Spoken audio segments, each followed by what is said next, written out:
Capítulo 2. Exhorto ante todo a que se hagan rogativas, oraciones, peticiones y acciones de gracias por todos los hombres, por los reyes y por todos los que están en eminencia, para que vivamos quieta y reposadamente en toda piedad y honestidad. Porque esto es bueno y agradable delante de Dios nuestro Salvador, el cual quiere que todos los hombres sean salvos y vengan al conocimiento de la verdad. Porque hay un solo Dios y un solo mediador entre Dios y los hombres, Jesucristo hombre, el cual se dio a sí mismo en rescate por todos, de lo cual se dio testimonio a su debido tiempo. Para esto yo fui constituido predicador y apóstol, digo verdad en Cristo, no miento, y maestro de los gentiles en fe y en verdad. Quiero pues que los hombres oren en todo lugar, levantando manos santas, sin ira ni contienda.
Hoy, mis hermanos, vamos a hablar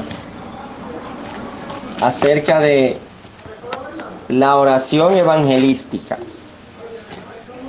La oración ¿qué? Evangelística. Y mis hermanos, tengo que reconocerle que este título no es autoría mía.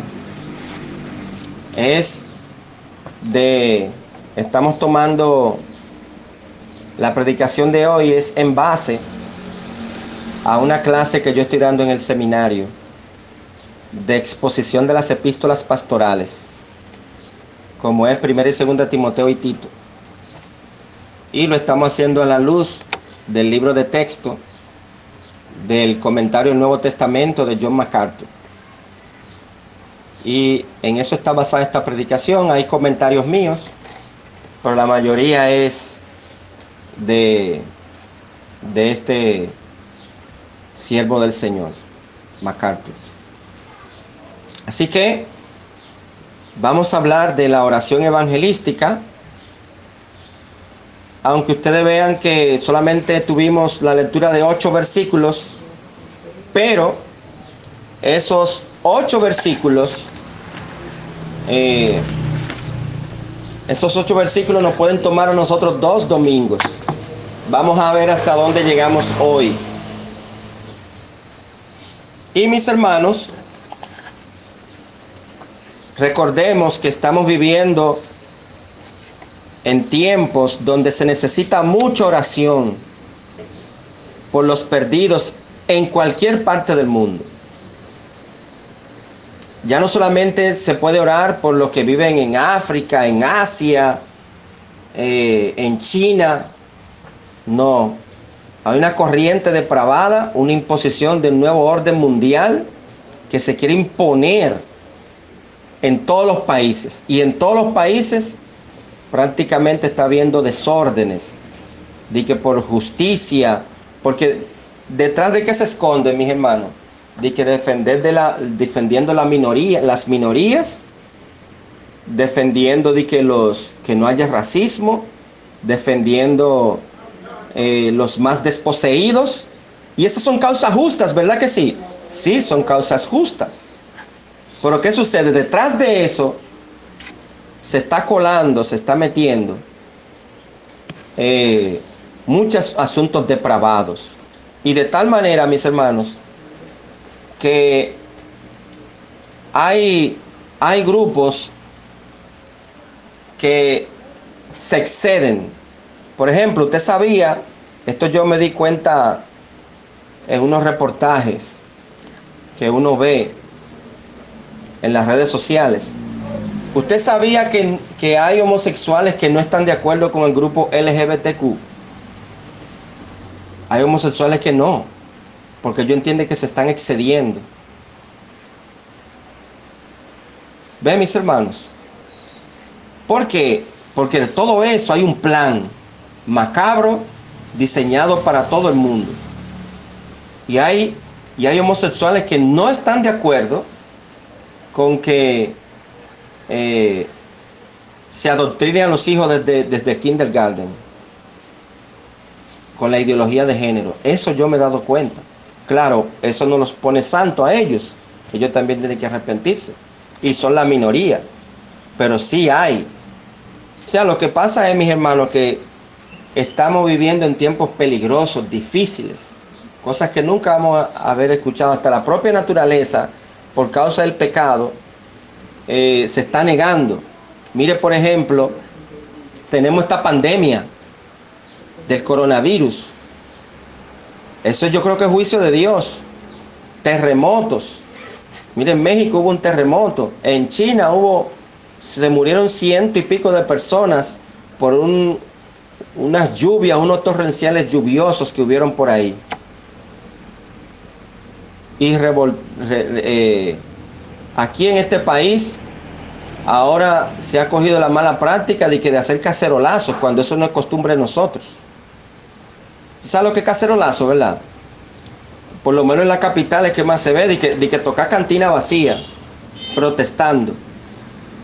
Eso es copiado. Entonces estamos siendo bombardeados por todo tipo de cosas horribles que no son buenas. Entonces, por eso es necesaria la oración evangelística.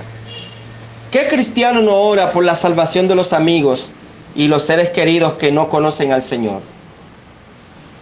¿Puede haber algún cristiano que no ore porque un amigo suyo, vecinos y la gente se arrepienta? Bueno, pues no sería cristiano. Entonces nos hace un llamado a orar por los perdidos en general, por todos los hombres. Y cuando habla ahí de todos los hombres, incluye también a quienes, a las mujeres y los niños, todo ser humano. Porque ahora de que hay que aclarar, de que hombres y mujeres, porque a la mujer hay que reconocerla. ¿Y cuándo se ha dejado de reconocer? Es cierto que ha habido momentos duros de la historia y hay países que no le dan la importancia que la mujer se merece. Ustedes ven, mis hermanos. Entonces, la Biblia da varios ejemplos de oración por los que no tienen salvación. Por ejemplo, vamos a ir a Números, el libro de Números 14 y 19, para que veamos que Moisés oró por la salvación de los perdidos. Números, Moisés oró allá en Números, el capítulo 14, versículo 19. Números 14, 19 dice: perdona ahora la iniquidad de este pueblo según la grandeza de tu misericordia. ¿Por quién está pidiendo Moisés? Por el pueblo. ¿Qué pueblo era ese? De Israel. Ahora, ¿todo el pueblo de Israel era creyente, era servidor del Señor? No, pero él pedía por el perdón, la misericordia. ¿Y cómo has perdonado a este pueblo desde Egipto hasta aquí? ¿Ve? Moisés está orando por su pueblo. 1 Samuel 12:23 también, que allí vemos que también Samuel ora por perdón de su pueblo, del mismo pueblo de Israel. 12:23, 1 Samuel, dice la palabra de Dios allí: así que lejos sea de mí que peque yo contra Jehová, cesando. O sea, ¿cómo él lo tenía Samuel? Él tenía que era un pecado para él cesar de rogar por vosotros. Antes os instruiré en el camino bueno y recto. O sea que Samuel tenía como pecado, él se consideraba que estaba pecando cuando no oraba por la salvación de su pueblo. Entonces, mis hermanos, si Moisés oraba por la salvación de su pueblo, por el perdón, por la misericordia, y que no dejara de orar, que yo no debo dejar de orar, porque si dejo de orar estoy pecando. Si Moisés y Samuel oraban por la salvación de su pueblo, ¿y por qué nosotros no podemos orar? ¿Verdad? Por la salvación de nuestro pueblo, por aquí, por Punta de Garza. Señor, tenga misericordia de los vecinos de este barrio. Entonces podemos orar. Entonces también, eso fue en el Antiguo Testamento. En el Nuevo Testamento tenemos a Esteban. Mientras lo mataban a pedradas, expresó lo que equivale a una oración por la salvación de quienes lo mataban. Por ejemplo, en Hechos 7, vamos a ir allá. Hechos, el capítulo 7, los versículos 59 y 60. Hechos 7, versículos 59 y 60. Dice así: y apedreaban a Esteban mientras él invocaba y decía: Señor Jesús, recibe mi espíritu. Y puesto de rodillas, clamó a gran voz: Señor, no les tomes en cuenta este pecado. Habiendo dicho esto, durmió. Hechos 7, 59 y 60. ¿A quién se parece esa oración de Esteban también? A la de Jesús. ¿Qué Jesús dijo? Perdónalos porque no saben lo que hacen. Entonces, el propio Jesús oró. Y allá en San Juan 17 también Jesús oró por los que han de creer en Él, por la palabra de los apóstoles.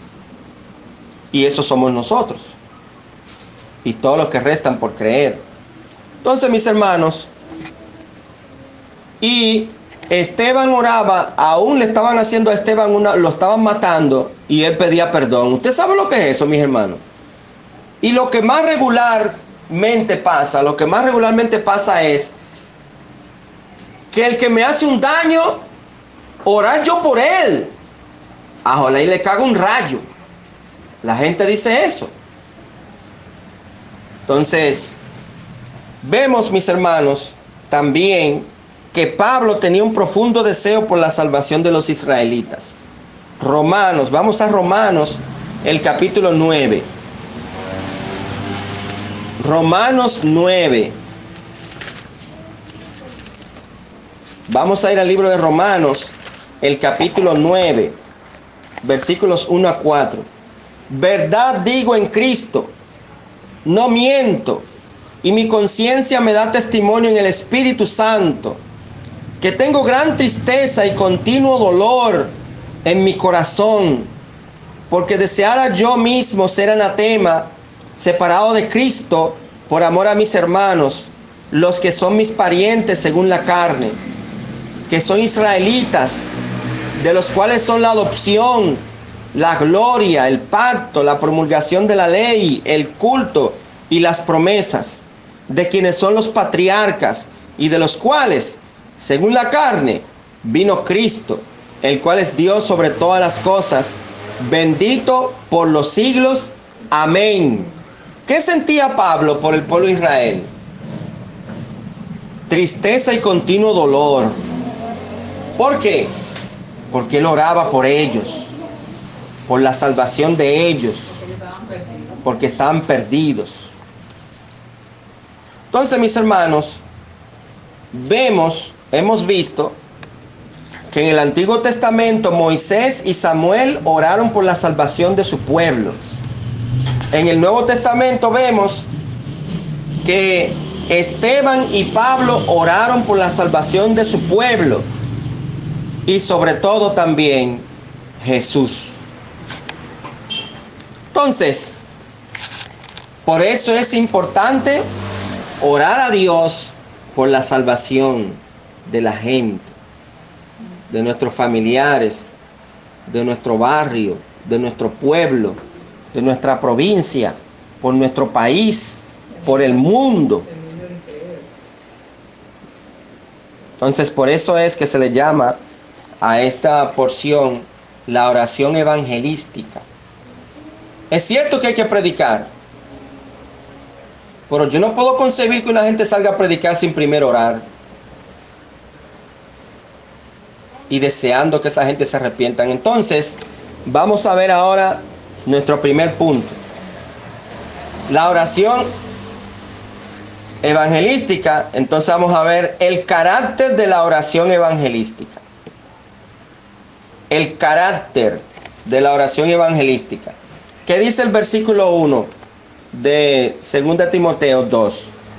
Dice, exhorto ante todo, ¿a qué cosa? A que se hagan rogativas, oraciones, peticiones y acciones de gracias. Déjenlo ahí. Ahí vemos el carácter de la oración evangelística. Aunque los primeros tres términos que emplea Pablo son sinónimos, ¿cuáles son esos tres términos? Rogativas, oraciones y peticiones. Son sinónimos. Sin embargo, mis hermanos, hay algunos matices sutiles que enriquecen nuestro concepto de la oración. Por ejemplo, ¿cuáles son esos matices sutiles? Eso que lo diferencia un poquito. La palabra rogativas viene del griego, de la palabra griega desis. No deisi, no, sino desis. La raíz de donde salen o se traduce como carecer, estar desprovisto o no tener algo. ¿Ven? Eso es rogativas. Esta clase de oración emana del sentido de necesidad. Al conocer lo que falta, le suplicamos a Dios que lo proporcione. Eso es rogativas, ¿verdad? Al conocer lo que falta, le suplicamos a Dios que lo proporcione. Entonces ahora vamos a ver la siguiente palabra. Oraciones. Esa viene de la palabra griega proseuche, ¿verdad? Y se traduce como oraciones. A diferencia de rogativas, en las escrituras se emplea solamente respecto a Dios. Implica un elemento único de adoración y reverencia. O sea que, mis hermanos, cuando se utilizó el término ahí, presuche, en griego, que significa oraciones, es porque solamente iba dirigido esa oración ¿a quién? A Dios. Y nos falta la otra. ¿Cuál es? Peticiones. ¿Qué fue lo que dijo Pablo? Que debemos de hacer rogativas, oraciones, peticiones y acciones de gracias. ¿Qué sucede entonces, mis hermanos? También, recuérdense, mis hermanos, ¿por qué yo digo siempre el griego, que viene del griego? Porque la Biblia, el Nuevo Testamento, se escribió en el original. O sea, cuando primero se escribió el Nuevo Testamento, ¿se escribió en qué idioma? En griego. El Nuevo Testamento. El Antiguo también se escribió en dos idiomas. ¿En cuál fue? En hebreo. la mayoría, yo diría que el 90% de hebreo y una parte pequeña de arameo. O sea, la Biblia no se escribió, mis hermanos, la palabra de Dios no se escribió en español, lo que le quiero decir, sino que esto que tenemos nosotros son traducciones, pero que son traducciones fieles al original y muy selectivo, con mucho cuidado. ¿De acuerdo, mis hermanos? Entonces, por eso viene la otra palabra que en griego se utilizó enteuxis. La palabra griego enteuxis es la que se traduce como peticiones. Aparece solo aquí y también en 1 Timoteo 4:5, que dice allí la palabra de Dios: porque por la palabra de Dios y por la oración es santificado. La palabra oración ahí, que se tradujo oración, en realidad es enteuxis, que significa peticiones. Entonces, viene de una palabra que significa estar de acuerdo con alguien o estar comprometido con él. ¿Qué es lo que significa, mis hermanos? Estar de acuerdo con alguien o estar comprometido con él. Y también caer con alguien o acercarse para hablar en la intimidad. O sea, Pablo nos está diciendo: señores, hagan rogativas. O sea, clamen por necesidad. Esto se necesita. Pero también hagan oraciones. ¿A quién? Diríjanse a quién. Diríjanse a Dios, quien es el que tiene la respuesta. Y peticiones hablen en la intimidad con Dios por esto. Se parece todo, ¿verdad que sí? Pero tienen una pequeñita diferencia, ¿se da cuenta? Vayan a Dios, porque a Dios, quien es que puede solucionar. Vayan en la intimidad y porque es una necesidad. Ahí yo utilicé las 3 palabras y ustedes no se dieron cuenta. Ahora, las acciones de gracia son un cuarto elemento en la oración evangelística. Ellas nos piden que oremos con un espíritu de gratitud a Dios, porque el ofrecimiento del evangelio se ha extendido, porque tenemos el privilegio de llevarle a los perdidos ese evangelio. Entonces, mis hermanos, ahí está el carácter de la oración evangelística. El carácter de la oración evangelística. Entonces, ahora vamos a ver el alcance de la oración evangelística. El carácter, que es lo que estamos viendo en tema general, la oración evangelística. El carácter vimos de la oración evangelística. Ahora vamos a ver el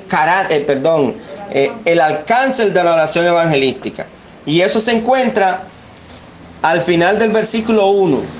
Yo le dije ahorita que se quedaran hasta acciones de gracia, ¿verdad que sí? Ahora seguimos. Pero lo voy a leer completo el 1 otra vez para que tengan la idea. Y me voy a parar a donde es el alcance. Exhorto ante todo a que se hagan rogativas, oraciones, peticiones y acciones de gracia. Eso lo vimos. Ahora, por todos los hombres. Y también incluye ahí un grupo. Por los reyes y por todos los que están en eminencia.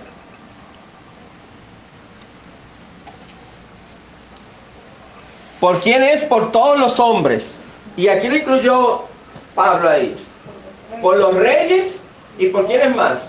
Y por todos los que están en eminencia.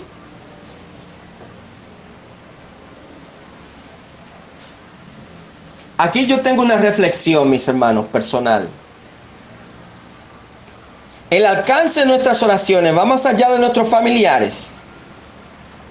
Solamente estamos acostumbrados a orar por nuestros familiares. También nuestros familiares, deseos personales y necesidades, porque a veces nos enfrascamos tanto: Señor, dame, Señor, dame, Señor, ahora te pido, Dios, mira, tú sabes que necesito. Y se nos va gran parte de la oración en eso. Pero óigame bien también, Nuestras oraciones van dirigidas a todos los hombres, incluso, oigan esta parte aquí, incluso los que nos caen mal. Si hay una gente que me cae mal, Señor, mira, concede arrepentimiento, perdónale, ayúdale a que le vaya bien. Oramos nosotros así por los que nos caen mal. Esa oración como que un poquito más difícil, ¿verdad? Pero Dios dice por todos los hombres, no es por un grupo o el que nosotros entendamos, es por todos. Entonces, pero óigame bien también, oramos por los que nos han hecho daño. Nosotros sabemos, mis hermanos, que en la vida siempre se cruza un evento de la vida en que alguien nos hace un daño. Hemos orado nosotros por esa gente que nos ha hecho un daño. A veces los daños no son tan largos, pero en el momento quizás.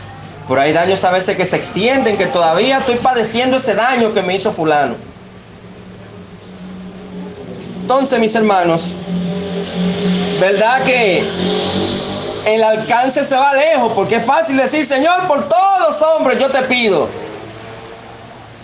Pero hay que ser como un poquito más específico, ¿verdad? Señor, mira, por el que me hizo tal daño. No ore, di que Señor, te pido por él para que le caiga un rayo, que le vaya mal por lo abusador que es. ¿Oramos así? No. Entonces, de entre el grupo universal de todos los hombres, Pablo entresaca algunos que de otra forma pudieran omitirse en la oración evangelística. Oiga, ¿por quiénes? Por los reyes y por todos los que están en eminencia.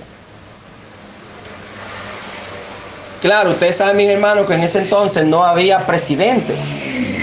No existía, ¿verdad? No existía lo que se llama en política la república. No era un sistema republicano, sino que era monárquico. Eran monarcas, o sea, donde había reyes. Entonces, Pablo dijo, oren por los reyes. Si hubiera sido en este tiempo, ¿qué dice Pablo? Oren por los reyes, por los presidentes, que son los líderes mundiales de actualidad, y por los que están en eminencia. Como los gobernantes antiguos, y también los de ahora, ¿verdad? Son tan a menudo tiránicos e incluso irrespetuosos con el Señor y su pueblo. Miren, mis hermanos, hay líderes mundiales que se creen que tienen a Dios agarrado por el mango. Hay líderes mundiales que creen que, bueno, es que para ellos, hay líderes mundiales que creen que para ellos no existe Dios. Y hacen y deshacen. Líderes mundiales y locales también. Y faltan al respeto al Señor. Según escuché, un político de que le dijo a un artista famoso de este país, yo prefiero los liberales que esos evangélicos. Y hay gente que habla mal de Dios. Entonces, mis hermanos, esa gente son blancos de amargura y hostilidad. ¿Verdad que sí? ¿Usted sabe lo dicho que ha llevado Danilo en este país? Y no solamente Danilo, Trump. Mire, yo creo que hay gente que le ponen a Trump o a Danilo ahí y se lo comen a mordida. Pero usted sabe lo dicho que ha llevado Maduro. Lo dicho que llevó Trujillo en su tiempo. Lo dicho que ha llevado el presidente de China. Pero, ¿qué Dios dice ahí? que oremos por ellos. ¿Verdad, mis hermanos? Porque ellos son objeto de petes, como decimos en buen dominicano, de mucha pete. ¿Usted sabe cuántas pete le han echado? Claro, a partir de hoy, ya las pete no van a ser dirigidas tanto a Danilo. Va a ser otro que va a ocupar el lugar de las petes. Entonces, mis hermanos, y hay una tendencia a ser indiferentes a ellos. El cristiano no puede actuar así. El cristiano no puede actuar así. Entonces, ¿qué presidentes, mis hermanos? No es para que me contesten. Considera hostiles y apartados de lo moral y principios cristianos. ¿Le llegan unos presidentes en la mente a usted o funcionarios? De seguro que le llegan a usted en la mente. Que usted se ha dado cuenta que son unos perdidos, unos blasfemos, unos corruptos. ¿Verdad que sí? Hay muchos. Eso no es difícil, ¿no? De sacar. Di que verdad. ¿Y cuál será un presidente corrupto y hostil en este mundo, verdad? ¿Quién será? ¿Usted cree que será difícil identificarlo?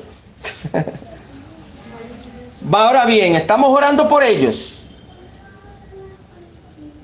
Estamos orando por esa gente que está en eminencia, que son presidentes, que son reyes. Hay que orar por ellos. Claro, yo no sé si habrá cristiano en este momento. Señor, mira, te pido por Danilo, que pierda, Señor, que pierda. Padre, que pierda. Haz algo para que pierda. Oh, Señor, mira, que Abinader no gane, Señor. Oh, Dios, que no gane. Bueno, déjeme decirle algo. Si yo sé que alguno está promoviendo el aborto y el matrimonio homosexual y la ideología de género, yo le pido a Dios que no gane. Y Señor, si gana, quiere decir que usted está enojado con nosotros. Porque hay que ser sincero. Pero yo me refiero a mis hermanos de que por nivel de corrupción, porque roba mucho, porque no le da a los pobres lo que necesitan, quítalo.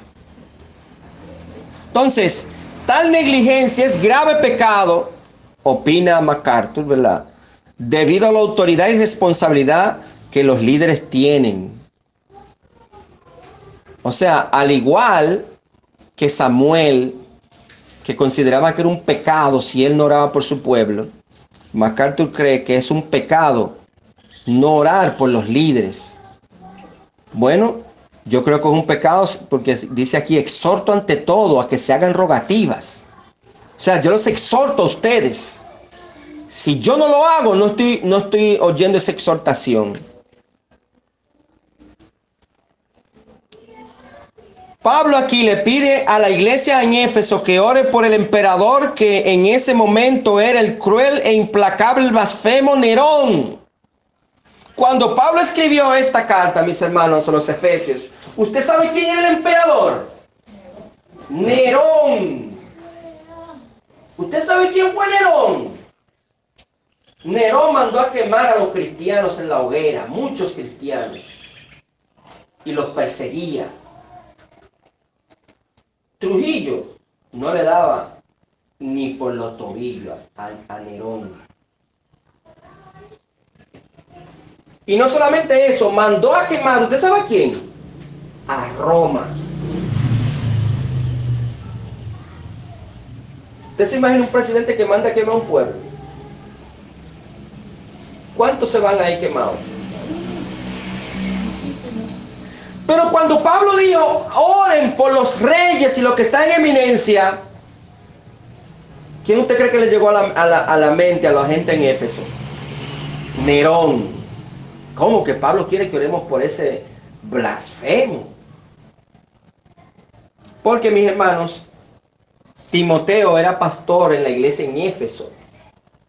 Y Pablo le escribió esta carta a Timoteo para que se lo comunicara a la iglesia también. Que oren por ellos. Entonces, aunque era un perseguidor de la fe, ellos debían orar por ellos. no está limitada para que sean sabios y justos. La oración, Señor, dale sabiduría al presidente, que sea justo, es una buena petición. Sino también para que se arrepientan de sus pecados y crean al Evangelio por el bien de su alma. O sea, debemos de orar por los presidentes para que sean salvos. Entonces Pablo no nos manda a orar para que quiten de sus puestos a los malos gobernantes o a aquellos con los que no estamos de acuerdo en la política.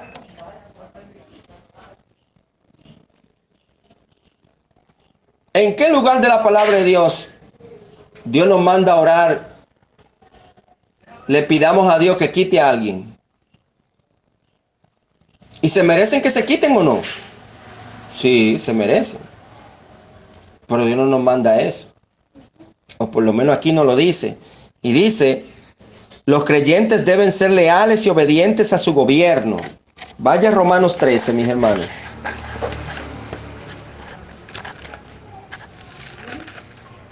Regularmente, cuando pierde el líder de una persona, de un simpatizante, y se monta otro, ¿qué es lo que regularmente dicen? Ese no es mi presidente. Pero desde que tomó el 16 de agosto la silla, que se sentó en esa silla, ¿es el presidente de quién? De todos los dominicanos, de todos los colores. ¿Qué dice? ¿Qué nos aconseja Dios en Romanos 13? Sométase toda persona a las autoridades superiores, porque no hay autoridad sino de parte de Dios, y las que hay por Dios han sido establecidas. De modo que quien se opone a la autoridad, a lo establecido por Dios, resiste. Y los que resisten acarrean condenación para sí mismos. Porque los magistrados no están para infundir temor al que hace el bien, sino al malo. ¿Quieres pues no temer a la autoridad? Haz lo bueno y tendrás alabanza de ella, porque es servidor de Dios para tu bien. Pero si haces lo malo, teme, porque no en vano lleva la espada, pues es servidor de Dios y vengador para castigar al que hace lo malo. Por lo cual es necesario estarle sujetos, no solamente por razón del castigo, sino también por causa de la conciencia. ¿Y quién escribe eso también? El apóstol Pablo. ¿Y ahora quién se lo está diciendo? A los romanos, allá en Roma. O sea, no puede ser encontrado un cristiano, mis hermanos, de que haciendo revuelta, quemando goma, o diciendo o rebelándosele contra un policía. Si un policía me va a parar a mí de manera injusta, ¿qué yo tengo que hacer? Dígame, Señor, ¿qué hice? Usted va preso, pero Señor, ¿y por qué? No, usted va preso, yo no le tengo que decir por qué. Bueno, vámonos. Vámonos.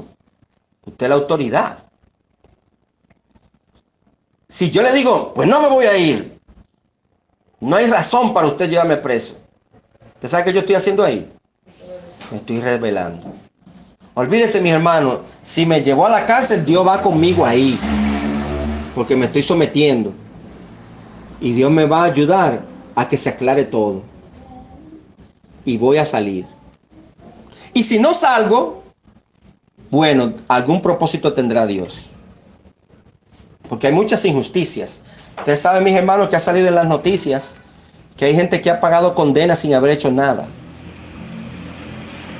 Es más, yo creo que hay gente en la cárcel ahora mismo, posiblemente, que quizás están pagando una condena que no hicieron.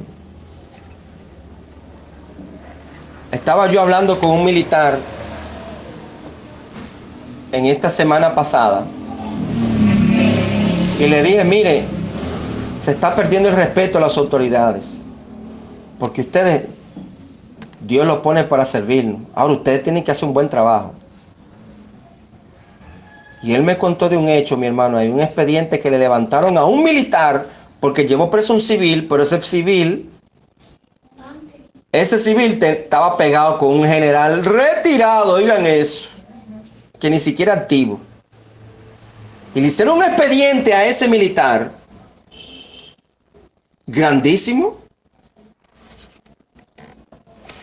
Entonces, mis hermanos, hay que someterse.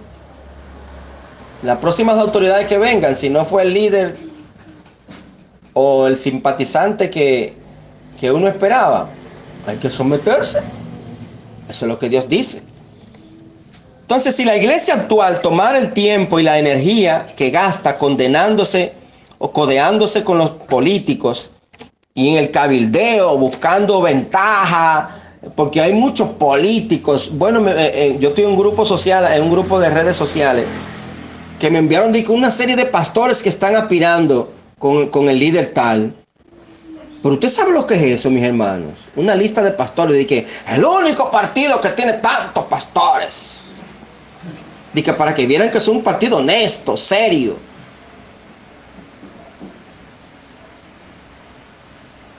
Se desenfocó ese pastor. Se desenfocó. Entonces, mis hermanos, la iglesia, si empleara el tiempo, en vez de estar codeándose con los políticos y se pusieran a orar, entonces nuestras naciones tuvieran otro efecto. O sea, tuvieran un buen efecto positivo.